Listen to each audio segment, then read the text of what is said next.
Entonces leamos en el capítulo 2 del Evangelio de Marcos, los versículos del 1 al 12. Evangelio de Marcos, capítulo 2, versículos del 1 hasta el 12. Dice así la palabra inspirada por Dios. Habiendo entrado de nuevo en Capernaum, varios días después se oyó que estaba en casa.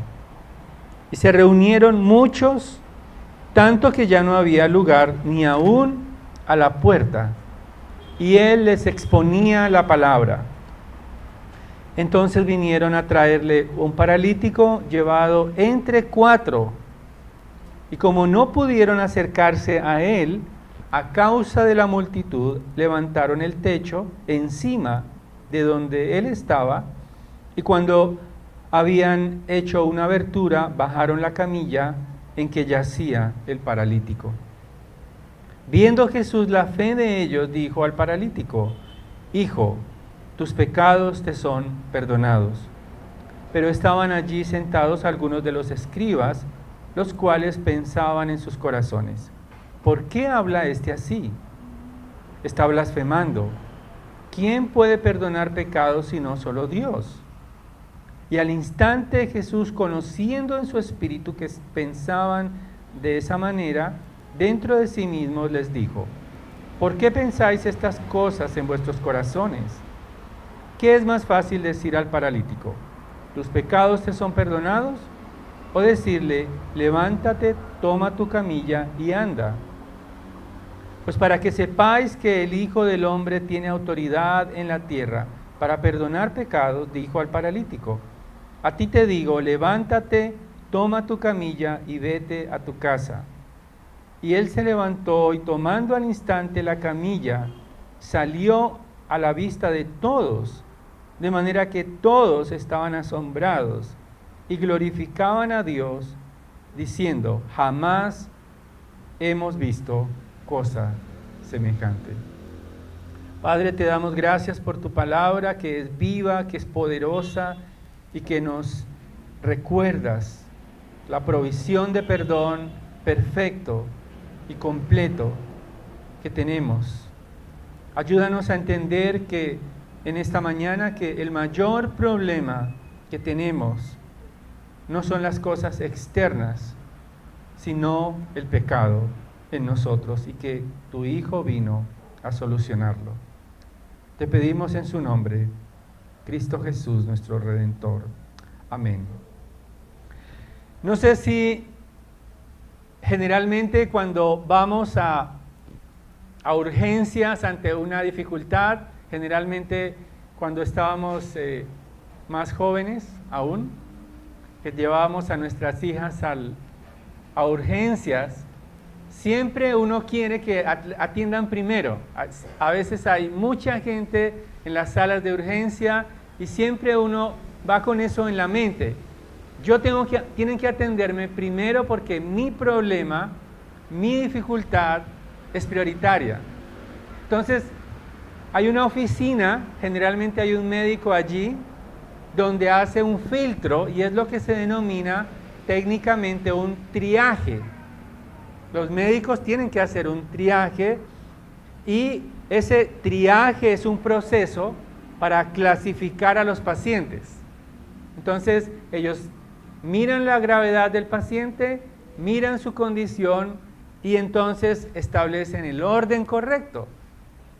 Para algunos pacientes, lo que parece que es muy grave, puede ser que le digan: no, tienes que esperar, tienes que sacar una cita por consulta externa. No te vamos a atender.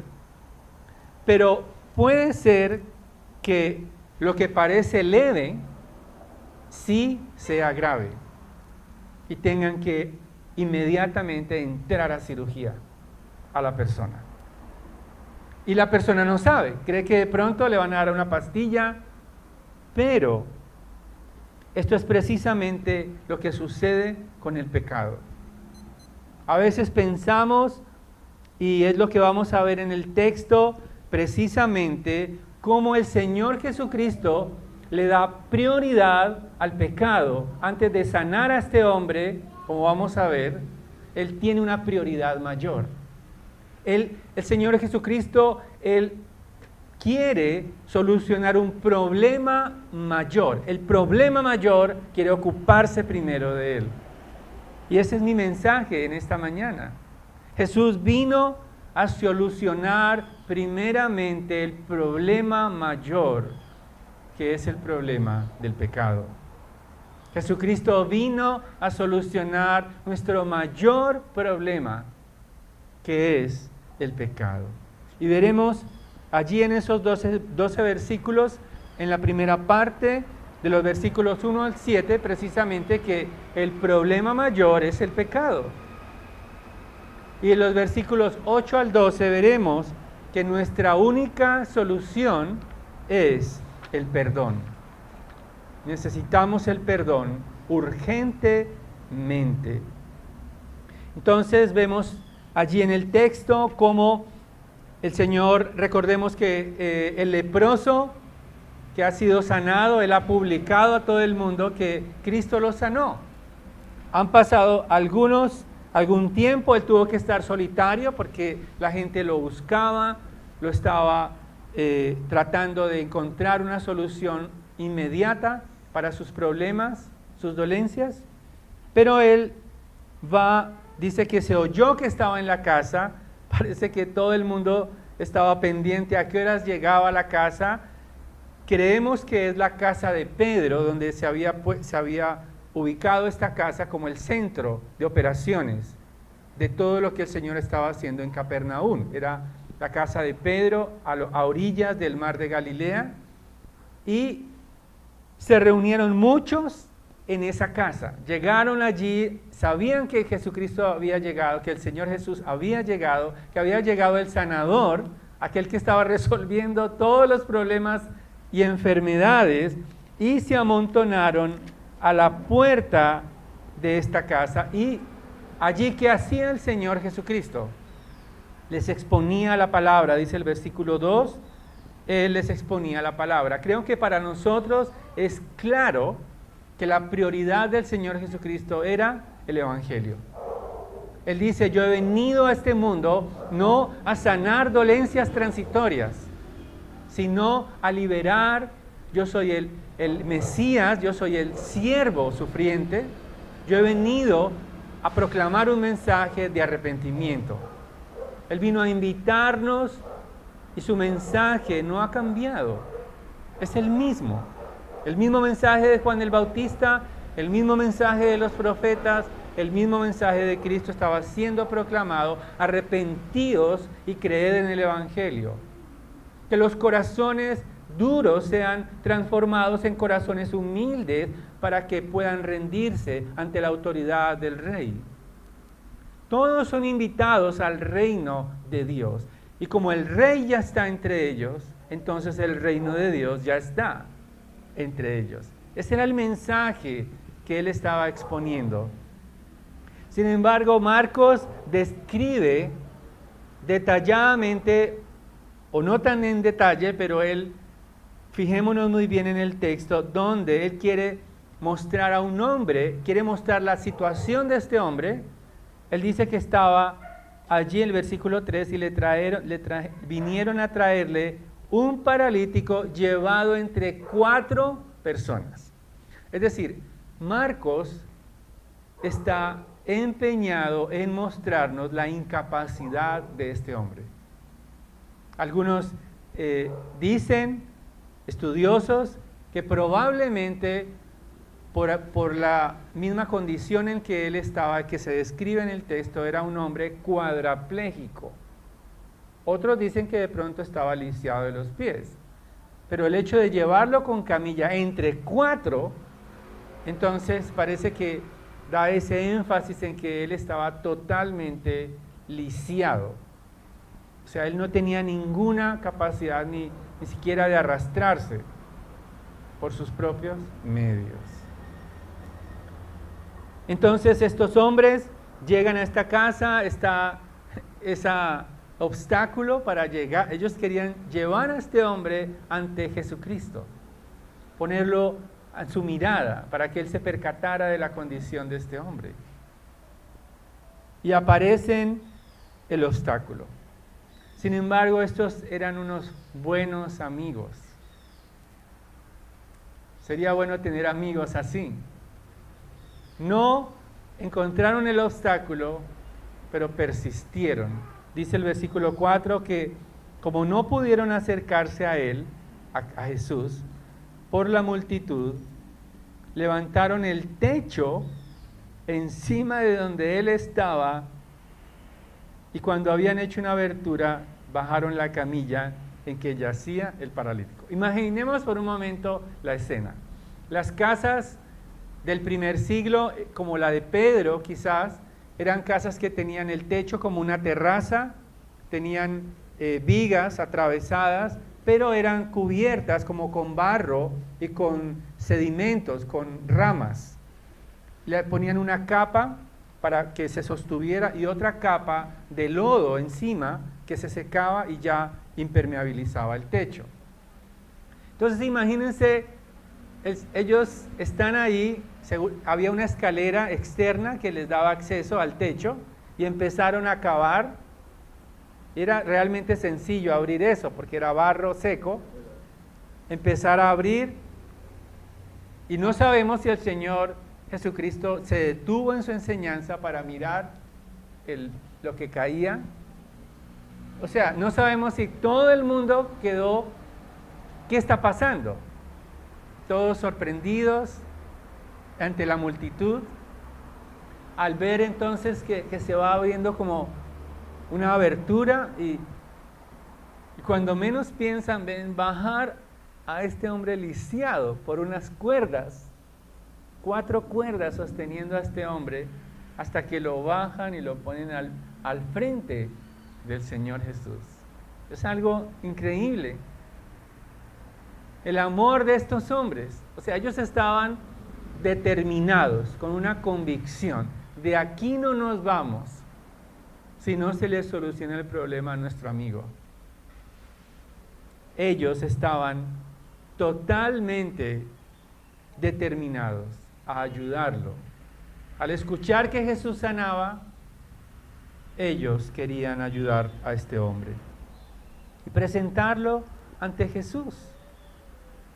Pero su labor no fue en vano, no fue pasada por alto. El Señor Jesucristo no mandó guardias a quitar a estos hombres porque le estaban interrumpiendo su enseñanza. No. Él mira, dice el versículo 5, viendo Jesús la fe de estos hombres en acción, le dijo al paralítico, tus pecados te son perdonados. Ahora, es probable que vamos a hablar un poco más adelante sobre la actitud de los escribas, pero a pesar, notemos esto, a pesar de imaginen la situación de este hombre tirado en la camilla, sin poder levantarse, pero el Señor no mira la postración física, sino que mira su postración de su alma.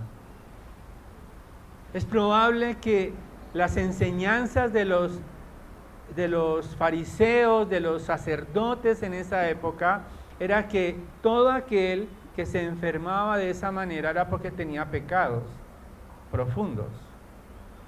Ahora, no toda enfermedad es fruto del pecado, de nuestro pecado. Lo que sí es cierto es que vivimos en un mundo caído y somos afectados, ¿no?, por las enfermedades. Pero es probable que este hombre hubiera estado tan triste atribuyéndole a su propio pecado su parálisis. Es probable que este hombre pensaba para sí mismo, yo me merezco estar aquí, en esta camilla. Se sentía que todos lo juzgaban alrededor. Ah, no, es que tú, si ves, por tu pecado estás así. Es probable que él se sintiera acongojado por la culpa. Pero el Señor Jesucristo observa y mira más allá de la que para los amigos, la prioridad ¿cuál era de los amigos? Que él se hubiera sanado primero. Pero el Señor primero mira la condición espiritual de este hombre. Y con compasión le dice, hijo, hay amor en el Señor, en esa expresión. Hijo, tus pecados son perdonados. El problema más urgente ha sido aliviado. Ha sido restaurado y anulada la pena por el pecado. Ya no tienes por qué sentir culpa de tu pasado. El Señor Jesucristo, al decirle, tus pecados te son perdonados, le está otorgando justicia, le está vistiendo su alma de limpieza. Él está diciéndole, hijo, tu deuda ha sido saldada, ya no debes más, no tienes que pagar por tus pecados más. Todo ha sido limpiado. Si te atormentan recuerdos del pasado, ha sido todo olvidado. El Hijo de Dios está allí otorgando sanidad prioritaria. ¿A quién? A nuestras almas. Quizás para nosotros la lista de nuestras peticiones por nuestra familia es quizás muchas veces que se solucionen los problemas relacionales, problemas económicos, problemas de salud. Ahora, no es pecaminoso orar así, pero lo más importante es que sean restauradas su comunión con Dios. Es lo más importante, porque todo lo demás va a pasar. Al final, todos vamos a envejecer, todos vamos a morir, pero nuestra alma necesita ser restaurada con urgencia. Generalmente le atribuimos a las cosas externas toda nuestra tristeza, nuestras circunstancias, le echamos la culpa a todo el mundo. No es que es mi jefe, es el que me tiene así. No es que es el gobierno el culpable de mi aflicción. No es que es mi familia quien me aflige. Pero el problema no es externo. El problema es nuestro corazón. Y la única manera de alegrarnos el corazón es con las palabras de Cristo. Tus pecados te son perdonados. Necesitamos creer eso. Porque si no creemos que Jesucristo perdona nuestros pecados, entonces no hemos creído en el Evangelio. Y eso me lleva al segundo punto. No solamente nuestro mayor problema es el pecado, sino que también nuestra única solución es Cristo. Vemos a partir del versículo 8 que hay una reacción allí, o del versículo 6, pero en el 8 vemos la respuesta del Señor. Había sentado, dice el versículo 6, algunos escribas. Ellos habían venido desde Jerusalén, donde estaba el templo. Más adelante vemos que también los fariseos se van acercando un poco más, pero no se acercan para rendirse al Rey, a Jesucristo, al Mesías. Ellos se acercan y a partir de este momento, empiezan las controversias y empieza la oposición religiosa contra Jesús. Los primeros en notarlo son los escribas. Los escribas conocían muy bien la palabra de Dios. En Isaías 43 nos dice que solo Dios puede perdonar pecados. Ellos sabían ese texto. El problema era que ellos pensaban que Jesucristo era una persona común y corriente. Entonces la expresión que el Señor hace, tus pecados te son perdonados, solo podía tener dos opciones, dos implicaciones. La primera, o Jesús era un blasfemo, un lunático que se creía Dios, o Jesús era Dios. Solo había esas dos opciones. Y los escribas optan por la primera. Ellos no expresan nada, pero sus pensamientos son los que comienzan como a maquinar. Dice que Marcos, en versículo 6, estaban allí sentados algunos de los escribas, los cuales pensaban en sus corazones. O sea, ahí es donde está la incredulidad. O sea, la incredulidad está en el corazón. Ellos no hablaron nada para que no fueran como puestos en evidencia ante esa multitud. Pero en sus corazones razonaban acerca de Jesucristo y pensaban haciéndose estas preguntas: ¿por qué habla este aparecido así? ¿Por qué habla este personaje así, de manera un poco ofensiva en sus corazones, ¿no? En sus mentes? ¿Por qué habla este así? ¿Quién se cree este? Está blasfemando contra Dios. El problema es que ellos no entendían en su mente que las escrituras tenían las escrituras solo tienen un tema central: Jesucristo. Que las escrituras de Isaías que ellos estaban recordando y otros pasajes de los profetas, donde solo Dios tiene la autonomía para saldar la deuda del pecador, ellos en sus corazones no creían que Jesucristo es el Hijo de Dios. A pesar de que ya Marcos nos ha dado previamente algunos elementos contundentes de que Él es el Hijo de Dios. De que ya los discípulos primeros comenzaron a unirse al Mesías, a creer en Él. Pero ellos en sus corazones lo tratan como cualquiera. Y ese es el problema de esta humanidad.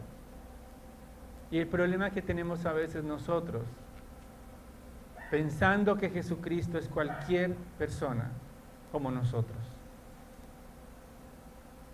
Pensando que Jesucristo es igual a nosotros.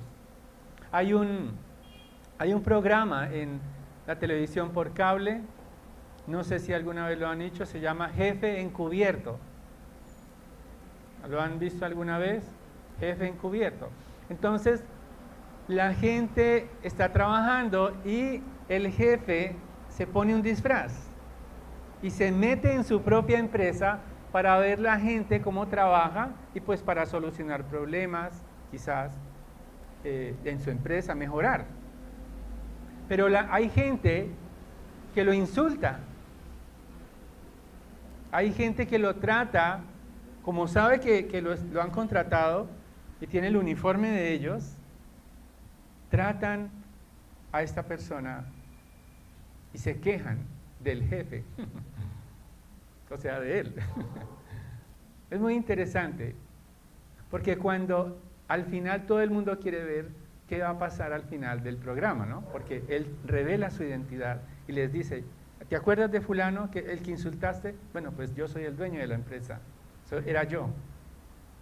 Entonces cuando ellos se dan cuenta que habían tratado con el jefe, ellos se ponen pálidos, avergonzados, porque lo trataban como si fuera un empleado cualquiera. Eso es lo que nos pasa con Jesucristo. Aún no se ha revelado la gloria de Cristo. En primera de Juan dice que aún no se ha revelado lo que hemos de ser, pero cuando le veamos como Él es, seremos como Él. Aún no se ha revelado la gloria y la majestad del dueño del universo.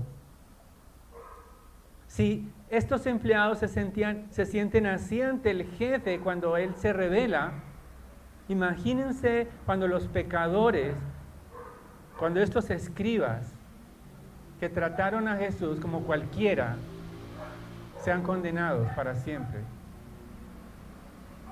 Pero debería, en vez de erizarnos, en vez de temer, deberíamos regocijarnos, porque el Hijo de Dios ha venido en carne. No es cualquiera, es Dios con nosotros. Jesucristo no es un personaje épico, un modelo a seguir, como muchos piensan. No, Él es el Hijo de Dios. Y para demostrar su autoridad, no solamente Marcos describe su omnisciencia, es decir, Él penetra el corazón de estos hombres, a sus pensamientos profundos. Él hace la lectura. Es como si esas quejas las escuchara Él. Nadie sabía, pero Él, dice el versículo 8, conociendo en su espíritu lo que pensaban dentro de ellos mismos. Imagínense eso. El Señor entonces, para demostrar su autoridad para perdonar, Él les da dos opciones a ellos, dos alternativas. Versículo 9. Primero les hace una pregunta: ¿por qué pensáis estas cosas en vuestros corazones? Al escuchar esto, ellos deberían caer rendidos ante Él. ¿Cómo se dio cuenta de lo que estábamos pensando? Deberían adorar a Dios. Pero no, ellos siguen ahí, endurecidos. Versículo 9. Y les hace una pregunta: ¿qué es más fácil decir al paralítico, tus pecados te son perdonados, o decirle, levántate, toma tu camilla y anda? Ellos, para sí mismos, dirían, claro, Él perdona pecados, pero nadie sabe si se perdonaron o no. Él puede decir cualquier cosa, pero ¿cómo sabemos si fueron perdonados? Cualquiera puede decir cualquier cosa. Entonces el Señor,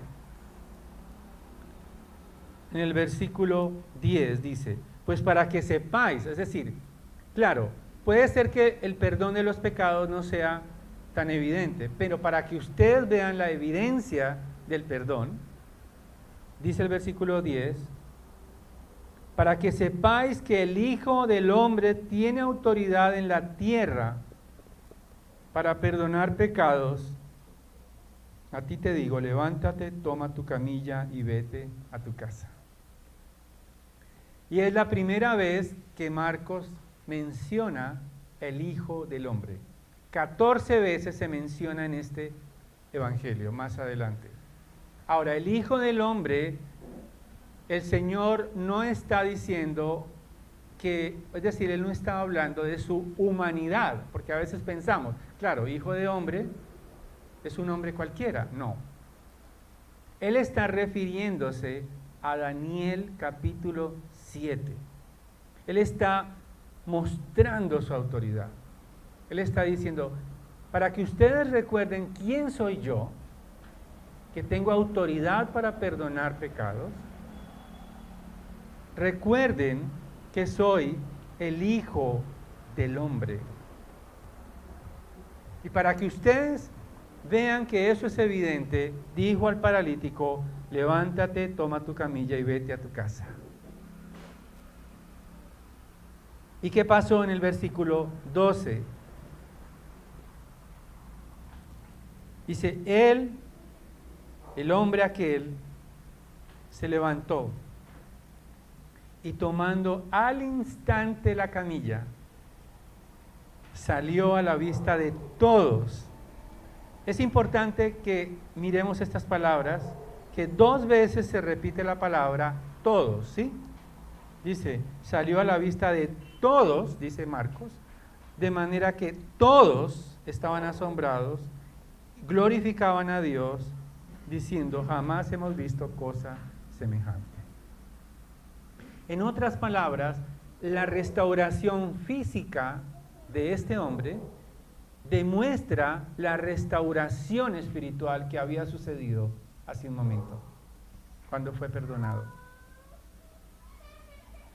Por lo tanto, cuando somos perdonados, cuando somos restaurados de nuestra condición lamentable por el pecado, es evidente a todos. Todos pueden ver la restauración de nuestras almas. Porque ya dejamos de ser personas amargadas. Porque ya dejamos de andar hablando con groserías. Nuestras palabras ya no son groseras. Porque ya nuestros deseos están en el cielo con Dios. Porque ya no queremos agradar a los hombres, sino que aceptamos morir por aquel que es Rey eterno. Porque si murmuran de nosotros como de malhechores, podemos con gozo perdonarlos. Porque la restauración es total, es completa, es perfecta, no solamente física, porque hoy en día la gente quiere restauración física. Hacen quizás citas y quieren ser restaurados físicamente. Pero hay una prioridad. En este caso, la restauración física es la demostración de la restauración espiritual. Todos contemplaron la restauración de este hombre y glorificaban a Dios. Cuando somos perdonados, hermanos, cuando somos sanados del pecado, entonces podemos nosotros ser evidente nuestra restauración ante todos. La restauración entonces es total. Hay un teólogo, se llama Warren Wiersbe, dice lo siguiente: el perdón es el milagro más grande que Jesús realiza. Suple la necesidad más esencial, cuesta el precio supremo y da la bendición más grande y los resultados más duraderos. Jesús tiene el poder para perdonar y para sanar el corazón angustiado. Necesitamos vernos como Dios nos ve, pecadores. Porque si pensamos que somos buenas personas, porque si pensamos que podemos impactar a Dios con nuestros actos externos, probablemente nuestro corazón va a quedar intacto, lleno de pecado, porque el pecado tiene una raíz profunda en el corazón humano. Por eso quiero preguntarte en esta mañana, si tuvieras que hacer un triaje a tu vida en esta mañana, un triaje para ver cuál es la prioridad de tu vida, cuáles son los problemas de tu vida, ¿qué le pedirías a Dios? Que tratara con más urgencia. Quizás las finanzas, quizás relaciones rotas, problemas con personas, quizás la salud, quizás problemas emocionales. ¿Cuál sería tu triaje, la prioridad para pedir a Dios que restaure tu vida en esta mañana? ¿Cuál sería tu lista de deseos para pedir a Dios? Este es un buen momento para pedir el perdón incondicional a Dios. Así como estaba en esa multitud con el techo roto, y este hombre fue levantado. Jesucristo está presente en esta mañana para levantar de la postración. Quizás nuestras buenas obras tratan de limpiar por fuera, pero si Jesús mira nuestro corazón, es probable que Él no sea la satisfacción plena de nuestras almas. Pecamos cuando hay otra cosa por encima de Dios, por encima de Cristo. Estos hombres se esforzaron para presentar a esta persona postrada ante Jesús. Y cuando Él fue restaurado, entonces recibió la capacidad de obedecer a Jesús, aún en contra de la naturaleza misma de su parálisis. Obedeció y se levantó, tomó su camilla y se fue. Tomemos nuestras camillas en esta mañana.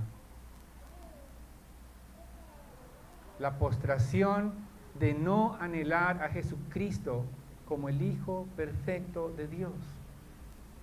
Confesemos el pecado de idolatría por tener otras cosas por encima de Dios, de Cristo. Confesemos nuestra pereza en ver nuestras Biblias, leer nuestras Biblias, en pensar que Jesús es aburrido. Confesemos el pecado de pensar que quizás con buenos actos religiosos voy a impactar a Dios.